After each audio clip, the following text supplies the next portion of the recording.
भाई जो गुरु वचन पे डट गे, कट गे फंद 84 के। इस पुस्तक में पूर्ण परमात्मा कौन है, उसका नाम क्या है, उसकी भक्ति कैसी है, सब जानकारी मिलेगी।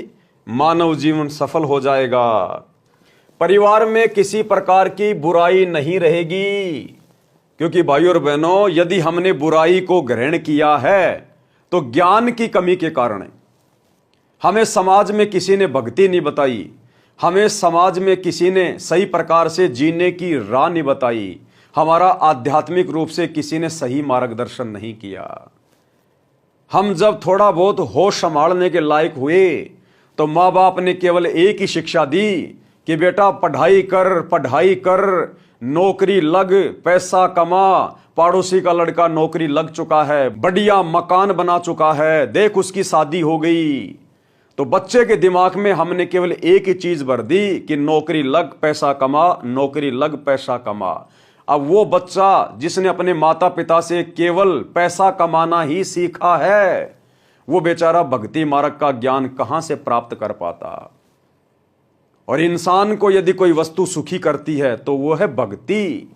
भक्ति से इंसान के पुण्य बनते हैं और इन पुण्यों के आधार से ये मनुष्य का भविष्य निर्धारित होता है। आज आप यदि किसी को प्रधानमंत्री रूप में देख रहे हैं, राष्ट्रपति बना हुआ देख रहे हैं, कोई सरपंच है, एमएलए है, एमपी है, बहुत बड़ा कोई अधिकारी है, या बहुत बड़ा कोई बिजनेसमैन है, कोई व्यापारी है, भाई और बहनों, ये सभी इंसान हैं।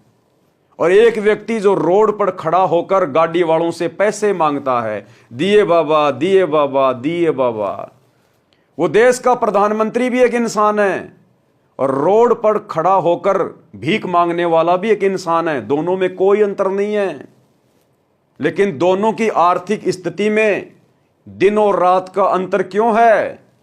क्योंकि आज जो प्रधानमंत्री बना हुआ है, बहुत बड़ा कोई बिजनेसमैन है, कोई पैसे वाला है, उसे जब कभी मनुष्य जन्म प्राप्त था पहले, तो उसने भक्ति की थी, उसने दान पुण्य किया था, उसने शास्त्र अनुकूल साधना की थी, जिस कारण से उसकी भक्ति रूपी बैटरी चार्ज है। और उसी के कारण आज वो इस मनुष्य जन्म में भी सुखी है। और वो भिखारी जो आज एक एक रुपए के लिए लोगों के आगे हाथ फैला रहा है, उसको जब कभी पहले मनुष्य जन्म प्राप्त था, उसने संतों की बातों को कान के ऊपर से टाल दिया कि रे कुछ नहीं, इन पुस्तकों में कुछ नहीं लिखा, ये सब बाबा लोग अपना धंधा कर रहे हैं, सब पाखंडी हैं, कोई लेना देना नहीं है। माँ बाप की सेवा करो, हैं, अपना काम धंधा करो, अपने बच्चों का पालन पोषण करो, बस यही भक्ति और कोई भक्ति नहीं है। इस प्रकार की सोच रखकर जिसने संतों की बातों को कानों के ऊपर से टाल दिया, जिसने शास्त्रों के अनुसार सत भक्ति नहीं की, आज वही आत्माएं आध्यात्मिक रूप से डिस्चार्ज होने के बाद रोड पर खड़े होकर एक एक रुपए के लिए हाथ फैला रहे हैं, एक एक रुपए के लिए। और यदि वर्तमान में उस देश के प्रधानमंत्री ने, राजा ने, उस व्यापारी ने, जो आज हर प्रकार से सुखी दिखाई देता है, यदि उसने आज दोबारा भक्ति शुरू नहीं की, तो वर्तमान जीवन में तो वो जितने भी सुख प्राप्त कर रहा है वो पिछले जन्म की भक्ति से कर रहा है। और यदि इस जन्म में उसने फिर से भक्ति नहीं करी, तो फिर कभी जब उसको मनुष्य जन्म मिलेगा, वो भी इसी प्रकार रोड पे खड़ा होकर भिखारी बनकर दो टूक के लिए लोगों के आगे हाथ फैलाएगा। एक सीधा सा उदाहरण है भाइयों और बहनों समझने के लिए। यदि किसी व्यक्ति ने पिछली बार खेत में बढ़िया फसल उगाई, अच्छे से देखभाल की, और उस व्यक्ति को 20 क्विंटल अनाज हो गया और पूरा परिवार अच्छे से खा रहा है, रह रहा है, यदि इस वर्ष वो व्यक्ति फिर से अनाज नहीं पैदा करेगा, फिर से फसल पैदा नहीं करेगा, देखभाल नहीं करेगा, तो पिछले वर्ष की कमाई तो वर्तमान में खा लेगा, लेकिन वर्तमान में यदि मेहनत नहीं करेगा तो अगले वर्ष के लिए उसके घर में दाने नहीं होंगे और फिर वो व्यक्ति कहीं मजदूरी करेगा, वो व्यक्ति 2 टाइम की रोजी रोटी के लिए भटकेगा, क्योंकि उसने वर्तमान में फिर से फसल पैदा नहीं की। तो जो व्यक्ति वर्तमान में सुखी जीवन जी रहे हैं, धनाढ्य व्यक्ति हैं, पैसे वाले हैं, राजा महाराजा राष्ट्रपति हैं, उन्होंने पिछले जन्म में अच्छी भक्ति की थी, दान पुण्य किया था, संतों की शरण लेकर, जिस कारण से आज वो मंत्री पद पे हैं, बड़े बड़े पैसे वाले हैं। लेकिन वर्तमान में यदि वे फिर से भक्ति नहीं करेंगे, सत भक्ति, नकली भक्ति से भी बात नहीं बनेगी। सत भक्ति, और सत भक्ति केवल सच्चा सतगुरु देता है, और सच्चा सतगुरु स्वयं परमेश्वर रूप में धरती पे प्रकट होता है।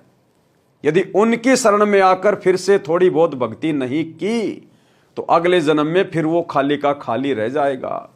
और यदि सच्चे सतगुरु की शरण में आकर आजीवन भक्ति करता रहेगा मर्यादा में रहकर, तो उसका ये जीवन भी सुखमय होगा। परमात्मा किसी चीज का अभाव उसके घर में नहीं होने देगा, और उसको फिर अगला जन्म लेने की आवश्यकता नहीं। परमात्मा फिर उसका मोक्ष भी करेगा, उसे अपने सचखंड में लेके जाएगा, जहां पर ऐसी ही सृष्टि है, लेकिन वो नूर की सृष्टि है, वो नूर की सृष्टि है। वहां का सुख अकथनीय है, अखंड है। सतगुरु के सतलोक में कभी ये जीव मरता नहीं है। हमारा ऐसा ही शरीर है, लेकिन हाड़ मांस का नहीं है, एक नूर तत्व का है। वो शरीर कभी नष्ट नहीं होता, कभी बूढ़ा नहीं होता, कभी बीमार नहीं होता। सतगुरु के सतलोक में कोई काम धंधा नहीं करना पड़ता, बिना किए परमात्मा के भंडार से सर्व सुख मिलते हैं। तो भाइयों और बहनों, यदि सतगुरु के शरण में आकर सत भक्ति करेंगे आजीवन मर्यादा में रहकर, ये लोक भी सुखी और परलोक भी सुखी। भाई जो गुरु बचन पे डट के, कट गे फंद 84 के, कट गे फंद 84 के, कट गे फंद 84 के।